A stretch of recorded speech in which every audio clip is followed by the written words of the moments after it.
निजी कंपनी में काम करती थी। वहाँ मेरे जो एचआर है उसने मेरे साथ बलात्संग किया है। बातों में लेकर मुझे लेकर गया और मुझे एक एनर्जी ड्रिंक पिलाई थी। अब उसमें पता नहीं उसने कुछ मिलाया क्या किया, वो मुझे घर छोड़ दो, उसने मुझे घर नहीं छोड़ा, बोलता है आराम करो, लेट जाओ बेड पे।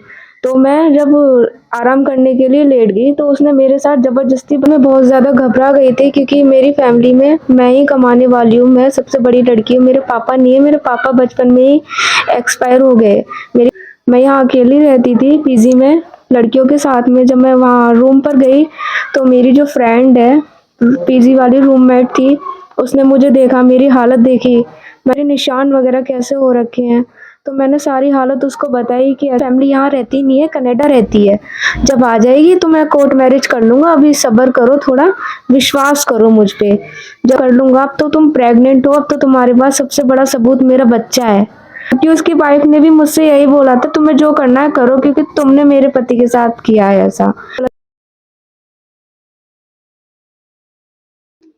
नमस्कार, मैं प्रताप सिंह नागर। आप देख रहे हो भारतीय टॉक न्यूज। मेरे साथ दुष्कर्म पीड़िता मौजूद हैं। पुलिस ने हाल ही में इस केस में एक एफआईआर दर्ज की है 376 की। तो ये क्या कुछ मामला था? मैं नोएडा सेक्टर 63 में निजी कंपनी में काम करती थी, सिलाई कर्मचारी थी। और वहाँ मेरे जो एचआर है उसने मेरे साथ बलात्संग किया है और इस मामले में पुलिस ने मेरी एफआईआर दर्ज की है। ये क्या घटना थी? बलात्संग हुआ है मेरे साथ। कैसे?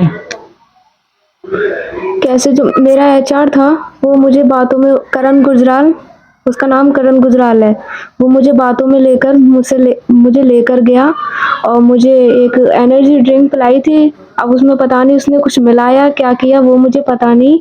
मुझे उसे पीते ही 5-10 मिनट बाद चक्कर आने लगे, बहुत ज़्यादा तबीयत खराब होने लगी मेरी।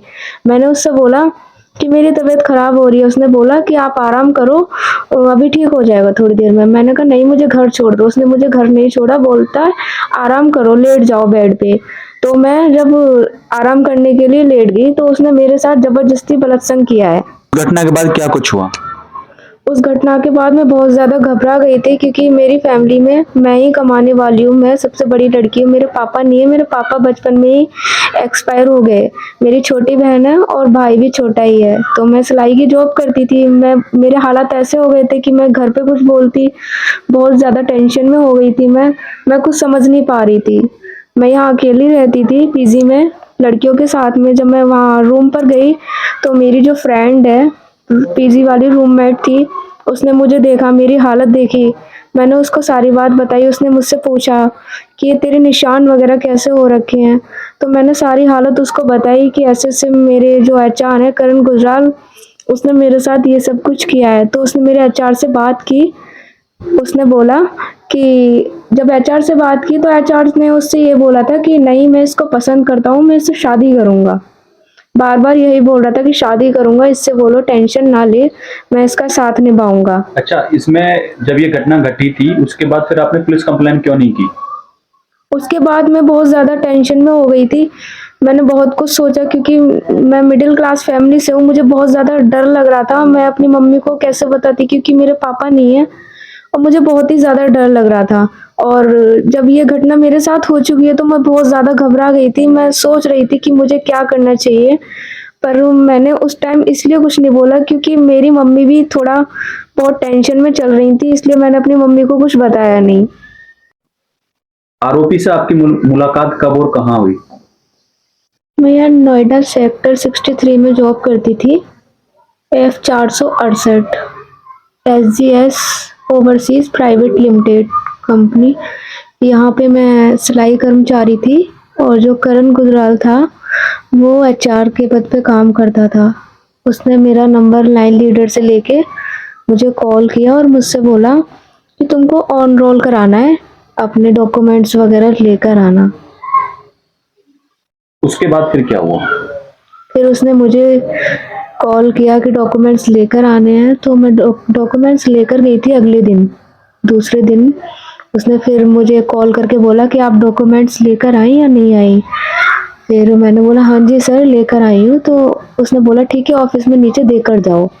तो डॉक्यूमेंट्स के बहाने उसके पास मेरा नंबर चला गया, आईडी वगैरह जो भी है, मेरी आईडी भी, आधार कार्ड, ये सब लिया था और मोबाइल नंबर भी मेरा उसने मेरे लाइन लीडर से ले लिया था।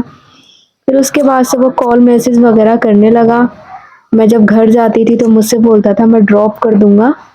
ड्रॉप करने के बहाने से उसने ये सब किया मेरे साथ। जिनका आपने नाम लिया था उन्होंने आपसे जो शादी के वादे किए थे वो किस प्रकार किए थे? मुझसे बोलता था मैं आपसे शादी करूंगा, आप टेंशन मत लो। फिर 28 तारीख को फरवरी में 2024 में वो मुझे देवप्रयाग लेके गया है। वहां मुझे उसने मतलब ऐसे ही झूठी मूठी शादी करके दिखा दिया। तो बोलता है कि लो मैंने तुमसे शादी कर ली है, तुम बार बार शादी की बोलती हो, मैंने तुमसे शादी कर ली है। तो मैंने बोला ये शादी नहीं है, कोर्ट मैरिज करो मुझसे। तो बोलने लगा ठीक है अभी मेरी फैमिली एग्री नहीं है, मेरी फैमिली यहाँ रहती नहीं है, कनाडा रहती है, जब आ जाएगी तो मैं कोर्ट मैरिज कर लूंगा, अभी सब्र करो थोड़ा, विश्वास करो मुझ पे। जब मैं इतना मतलब यहाँ पे ये कर सकता हूँ, शादी कर सकता हूँ तुमसे, तो विश्वास तो करना पड़ेगा। फिर मैं उस टाइम पे शांत हो गई थी और बार बार यही बोलता था कि मैं कोर्ट मैरिज कर लूंगा, कोर्ट मैरिज कर लूंगा, और उसी बहाने से वो बार बार मेरे साथ बलात्संग करता रहा। उसके बाद क्या हुआ आगे? उसके बाद मैं प्रेग्नेंट हो गई। मैं इससे बार बार बोलती थी कि कोर्ट मैरिज कर लो, मैं प्रेग्नेंट हो गई हूँ। तो बोलता था हाँ कर लूंगा कर लूंगा, अब तो तुम प्रेग्नेंट हो, अब तो तुम्हारे पास सबसे बड़ा सबूत मेरा बच्चा है, तुम अभी भी इस बात को लेके टेंशन ले रही हो, छोड़ो मैं शादी कर लूंगा।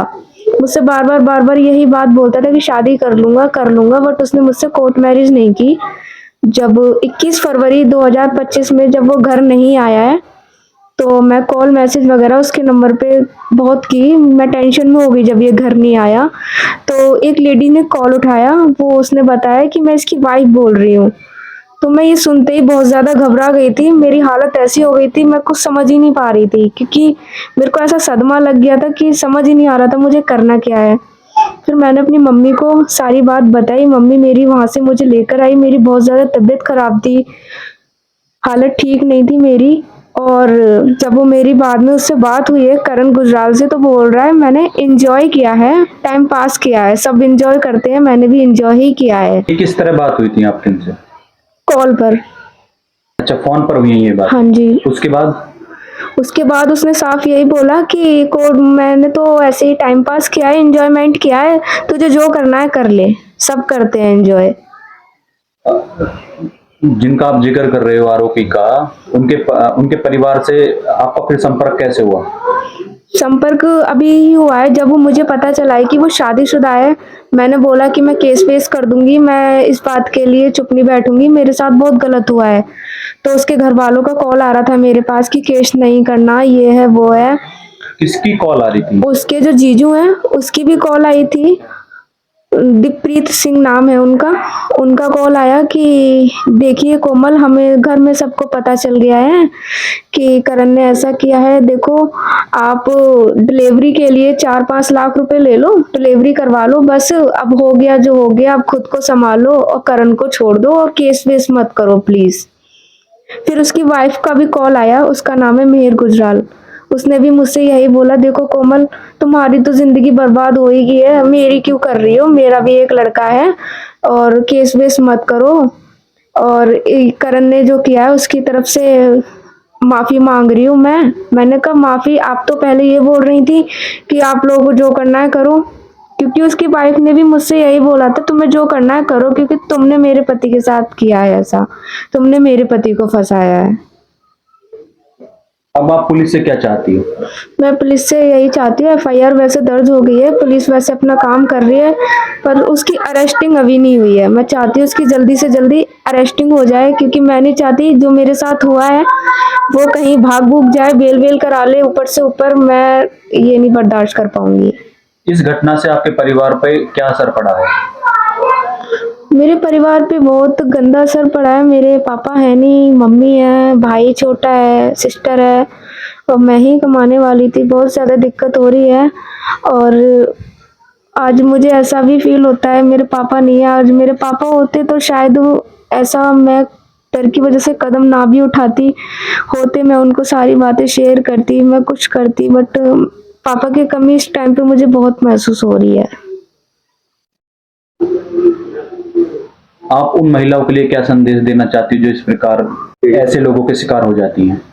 मेरा तो संदेश यही है कि कोई भी किसी पर किसी की बातों पर विश्वास ना करे, क्योंकि मैंने विश्वास करके बहुत बड़ी गलती की है। क्योंकि मेरे साथ जो हो रहा है मैं नहीं चाहती किसी और के भी साथ हो। तो मेरा तो बस यही है कि कोई भी लड़की, किसी भी लड़की, चाहे एचआर हो, कोई भी हो, कंपनी का ऑफर देते हैं, सैलरी बढ़ा देंगे, ये कर देंगे, इनकी बातों में बिल्कुल ना आए, क्योंकि उससे उनकी पूरी लाइफ खराब हो सकती है।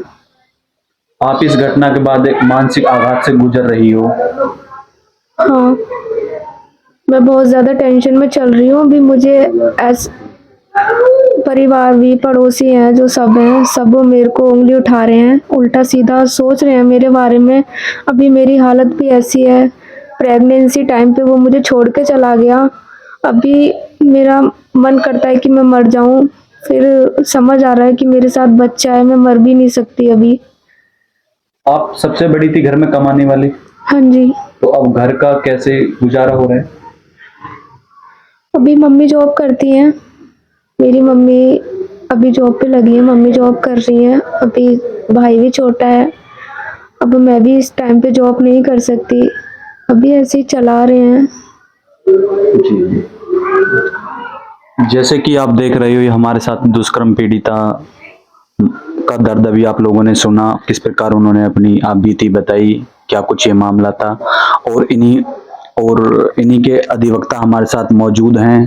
आइए उनसे भी जानते हैं क्या ये कुछ पूरा मामला था और क्या इसमें कुछ कार्रवाई हुई है और आगे क्या कुछ इसमें होगा, इन सभी बातों। दुष्कर्म पीड़िता ने हमें बताया कि क्या कुछ ये मामला हुआ है। आप इस केस में अधिवक्ता हो, तो क्या ये पूरा मामला था? जी, मैं एडवोकेट अरुण प्रताप सिंह। तो ये केस हमारे ही रिलेशन में जो है, ये लगती हैं, रिश्तेदार भी लगती हैं। तो मुझे इनकी मदर ने बताया कि हमारी बेटी के साथ जो है इस तरह की घटना घटी है और कोई भी पुलिस प्रशासन इस केस की सुनवाई नहीं कर रहा। तो हम लोग पीड़िता के साथ जो है पुलिस स्टेशन में गए, उनकी कंप्लेंट दी। तो सबसे पहले तो पुलिस ने जो है इस केस को जो है एक लिविंग रिलेशनशिप के जो है एंगल से देखा कि ये लिविंग रिलेशनशिप है और इसमें ऐसा कोई केस बनता नहीं है, उस नज़र से देखा और तत्काल कार्रवाई नहीं करी। काफ़ी जांच की इस केस की और इसमें एसएचओ साहब, एसीपी साहब, डीसीपी साहब तक जो है जांच हुई है। और जब इसमें एफआईआर दर्ज नहीं हुई तो पीड़िता जो है राष्ट्रीय महिला आयोग में गई, वहां पर अपनी शिकायत दर्ज कराई। लेकिन फिर पुलिस ने ही जब इस घटना की सत्यता महसूस की तो इसमें एफआईआर लॉन्च करा दी गई। 376 सेक्शन के तहत इसमें एफआईआर दर्ज हो गई है और अब पीड़िता के परिवार को और पीड़िता को पुलिस की इस कार्रवाई से संतुष्टि है। चाहे कंप्लेंट के बाद एफआईआर दर्ज होने में समय लगा है, लेकिन अब पुलिस इस घटना में तत्काल कार्रवाई कर रही है। पुलिस साक्ष्य एकत्रित कर रही है। पुलिस ने 161 के बयान ले लिए हैं। पुलिस मेडिकल करा लिया है। जल्दी आगे की कार्रवाई पुलिस बड़ी तत्परता से कर रही है। महिला आयोग भी इस केस को संज्ञान पे है। महिला आयोग के भी, वो भी इस केस की अपडेट जानते रहते हैं, इस केस में क्या चल रहा है।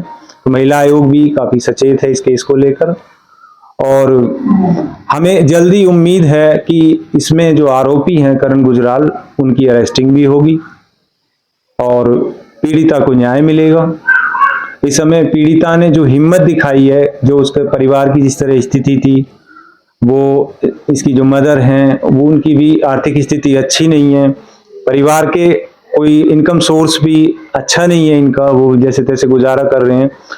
और इस हालत में जब पीड़िता गर्भवती है, उसके होते हुए भी पुलिस स्टेशन जाना, एसीपी ऑफिस जाना, डीसीपी ऑफिस जाना, राष्ट्रीय महिला आयोग तक गई हैं, तो इतना सफर किया एफआईआर के लिए और इसने हिम्मत नहीं हारी कभी भी। और इसने ठान के, इसके मन में है कि भाई मेरे साथ जो गलत हुआ है मैं न्याय लेके रही हूँ। ये इस काबिल तारीफ है इस लड़की की। और ऐसी जो लड़कियों के साथ घटना घटती है उन्हें भी इतनी मजबूती के साथ जो है अपनी बात रखनी चाहिए, और इन्होंने रखी है। और हमें उम्मीद है कि अब पुलिस प्रशासन इसमें सशक्त कार्रवाई करेगा और हमारी माननीय न्यायालय से जो है इन्हें जल्द ही न्याय भी मिलेगा।